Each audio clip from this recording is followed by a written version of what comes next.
हम जब ओशो की बात करते हैं, आपको ओशो के वेशभूषा में देखा गया है, तो कहाँ प्रभावित किया ओशो ने, कहाँ छेद किया आपके ओशो ने? सब पहली बात तो मैंने आज तक ओशो जैसा सच बोलने का हिम्मत किसी में नहीं देखा। देखिए, सत्य का दर्शन हर किसी को हो जाता है, हाँ। लेकिन सत्य बोलने का हिम्मत हर किसी में नहीं होता। तो जो हिम्मत उसके अंदर था, मैंने देखा कि बाय बॉन्ड मेरे अंदर भी वही हिम्मत था। वो जिस तरीके से काले को काला, सफेद को सफेद बोलता था, मैं भी वही बोलता हूँ। जैसे अभी थोड़ी देर पहले काबा को मैं काला बक्सा बोल रहा था। हाँ, मेरे सामने काला ही कपड़ा पहना हुआ है हाँ। वो, और चारों तरफ स्क्वायर शेप है, तो बक्सा ही होगा। हाँ, ओशो भी ऐसे ही बात करता था, और ओशो समझा बहुत अच्छा पाता था। अच्छा। हाँ, उसी का ही गुण मैं अपने अंदर लाने का कोशिश करता हूँ, क्योंकि ओशो का बात जो है इतना सिंपल होता था। हाँ। लेकिन जो इंसान क्या बोलते हैं, जो इंसान सोया हुआ है, ओशो का बात है उसको जगा देगा। अच्छा। लेकिन जो सोने का नाटक कर रहा है, वो ओशो का बानी क्या, भगवान का बानी भी उसको जगा नहीं सकता। तो जैसे सब लोग पूछते थे कि पर्पस क्या है, what is the purpose of life. हाँ, अलग अलग लोग अलग अलग धर्म ग्रंथ पकड़ा देते हैं कि नहीं, बाइबल जैसे बोलते हैं, क्रिश्चियनिटी क्या बोलते हैं कि नहीं, purpose of life is to pray to the God. Okay, ठीक है।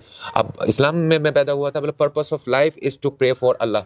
5 वक्त का नमाज पढ़ो, रोजा रखो। हाँ, मेरे ऊपर तो ऐसे क्लेम किया गया था, कलेमा पढ़ो, ला इलाहा इल्लल्लाह मुहम्मद रसूलुल्लाह, नमाज पढ़ो, रोजा रखो, हाँ, उसके बाद ज़कात दो, हज पे जाओ, जिहाद करो। अरे भाई, क्यों यार? यहाँ पर बहुत ही फ्रीडम दे के रखा है मेरा ओशो ने। The purpose of life is to live the life fully. मैंने बोला कि हाँ, कुछ भी कर लो, जिंदगी तो जीना ही है। मजबूरी से करो या खुशहाली से करो, जिंदगी मुझे जीना ही है। जब ये सत्य पता चल चुका है, तो अच्छी तरह क्यों ना जीऊं। तो कैसे लेते हैं ओशो संन्यास? देखिए सर, यही तो खूबसूरती है। अच्छा। जैसे मुझे मुस्लिम बनाने के लिए मेरा माँ बाप ने मेरा खतना करवा दिया था। हाँ, मैं तो हमेशा बोलता हूँ कि Muslims are the first victim of Islam. इसका खतना क्यों हुआ? क्योंकि वो उसका ना चाहते हुए भी उसका जन्म मुस्लिम फैमिली में हुआ। ओशो का क्या है कि तुम्हारा नाम बदलने का जरूरत नहीं है। हाँ, तुम्हारा रूप रंग ड्रेस भी चाहिए नहीं है, क्योंकि ओशो बोलता था कि you can be Osho sannyasi even you are with your wife. हाँ, उन्होंने कहा है कि जरूरत से ज्यादा हर चीज पाप है। हाँ, मतलब ओशो के अंदर आपको जीसस क्राइस्ट का भी कॉम्बिनेशन मिलेगा, बुद्धा का भी कॉम्बिनेशन, ताओ का फिलोसफी सब मिलेगा। ये जो था excess of everything is a sin, ये बोला था जीसस क्राइस्ट ने। जो चीज इन्होंने खूबसूरती से बता दिया कि जरूरत से ज्यादा हर चीज पाप है। हाँ, तो उन्होंने उनको पूछा था कि ये जो आप इस्तेमाल कर रहे हो, इतना लग्जरियस 90 क्या बोलते हैं रोज रॉयस है आपके पास, तो इतना लग्जरी क्यों? बोले कि ये मेरा थोड़ी है। हाँ, मेरा नहीं है, ये सारे लोग ये इस्तेमाल कर रहे हैं। उसका थ्योरी यहाँ पर क्या काम कर रहा था? बोले कि हमारा स्ट्रगल पीरियड दुनिया में नहीं है, दुनिया तो हमारे लिए स्वर्ग है। हमारा स्ट्रगल पीरियड कब था? जब हम अपने बाप के अंडकोश में रहने वाले वीर्य हुआ करते थे, तब से लेके डिम्बाणु से जुड़ के इस दुनिया में आने तक वही हमारा स्ट्रगल पीरियड था।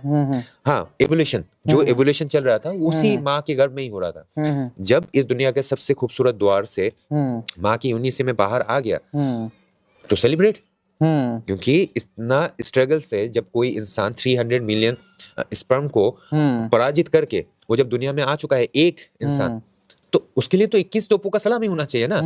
हाँ, यहाँ पर अगर सिर्फ 2-4 टेररिस्ट को मार दो, हाँ, उसको क्या बोलते हैं, देश का हीरो मान लेते। और इन्होंने क्या किया है, मतलब सर्वाइवल ऑफ द फिटेस्ट का सबसे बड़ा एग्जांपल लेके इस दुनिया में आए हैं। हाँ, अब उन्होंने क्या कहा कि the purpose of life to live the life fully, जियो दुनिया को, और पढ़ो और अपनाओ और उसके तरह निर्भीक बनो।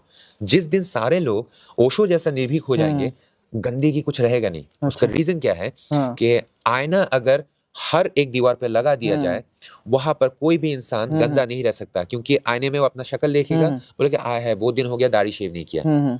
जिसको दिखाई नहीं दे रहा है सच्चाई, वो कभी दाढ़ी शेव नहीं करेगा, या फिर दांत में गंदगी है वो ब्रश नहीं करेगा। आईना लगा दो, हर कोई साफ सुथरा होना शुरू हो जाएगा। अच्छा, मतलब सच्चाई का आईना सबको दिखाना शुरू करो। उनकी एक किताब है जिसको लेके बहुत सारे विवाद होते हैं, बहुत सारी कंट्रोवर्सी होती है, संभोग तो समाधि। हाँ, मतलब लोग क्या करते हैं कि बोलते हैं कि नहीं, संभोग मत करो, ये गंदा चीज है।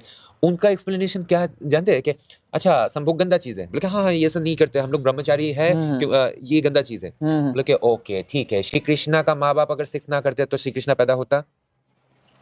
अगर गंदा चीज है तो भगवान खुद पैदा होने के लिए सेक्स क्यों करवाया था अपने माँ बाप को? उसके बाद भगवान राम बोलते हैं ना, तो भगवान राम का क्या जीसस क्राइस्ट की तरह पैदा हुआ था? वो नहीं, उसका माँ बाप ने सेक्स किया था। सेक्स अगर गंदा होता तो भगवानों के माँ बाप सेक्स कभी नहीं करते। दूसरा चीज कि अगर सेक्स खराब होता तो हमारा काफी सारे ऋषिया कामासूत्रा नहीं लिखता। हाँ, तो इसके मतलब हम लोग हर एक चीज को गंदी नजर से नहीं, ऋषि लोग हर चीज को ठीक उसी तरीके से ही देखते हैं जिस तरीके से एक गायनोकोलॉजिस्ट, मेल हो या फीमेल हो, वो जब भी ट्रीट करेगा सामने वाले इंसान को सब्जेक्ट देखेगा। ये वाला मेंटेलिटी था हमारा ओशो की। लेकिन मूर्ख इंसान वो नहीं देखता कि ओशो ने क्या बोलते हैं अष्टवक्र गीता के बारे में बात किया था, ओशो ने हमारा क्या बोलते हैं गौतम बुद्ध के बारे में सबसे ज्यादा बात किया था। ना, सबको संभोग में ही मजा आ रहा था। अच्छा, अरे बेटा तू अच्छी तरह पढ़ के संभोग के मतलब उसने क्या समझाने का कोशिश किया है। अच्छा, आपने ये किताब पढ़ी है? मैं तो बोलूंगा कि सब लोग पढ़े, हर कोई पढ़े। अच्छा, क्या है अगर एक समराइज तौर पे आप हमारे दर्शकों को बता पाए? मैं एक ही चीज बोलना चाहता हूँ, मैं इसका एक्सप्लेनेशन दूंगा नहीं। मैं बस एक ही चीज बोलूंगा कि अगर तुम्हें डाउट है कि उसमें मस्तराम का कहानियां लिखा हुआ है तो एंजॉय कर लो ना, पढ़ लो, एक बार पढ़ लो।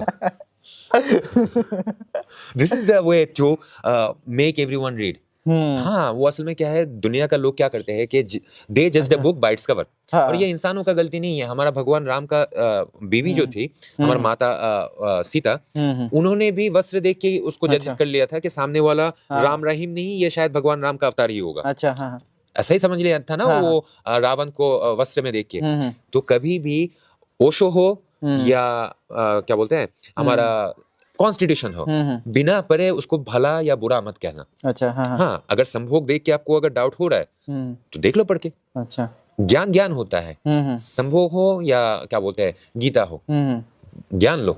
अच्छा, मैं भी वही ज्ञानी बनने का एक तरीका है कि सिलेबस को फाड़ दो, think out of the box. जो इंसान सिलेबस पढ़ेगा वो सिर्फ वही आंसर पता होगा उसको जो सिलेबस में लिखा हुआ है। जिसने सिलेबस फाड़ दिया उसके लिए पूरा दुनिया ही उसके लिए यूनिवर्सिटी बन गया ना। मैं लोगों को बोलता हूँ कि don't be in the box, be out of the box as like Osho. और ओशो अगर बनना है तो पढ़ना बहुत जरूरी है, बहुत पढ़ना है।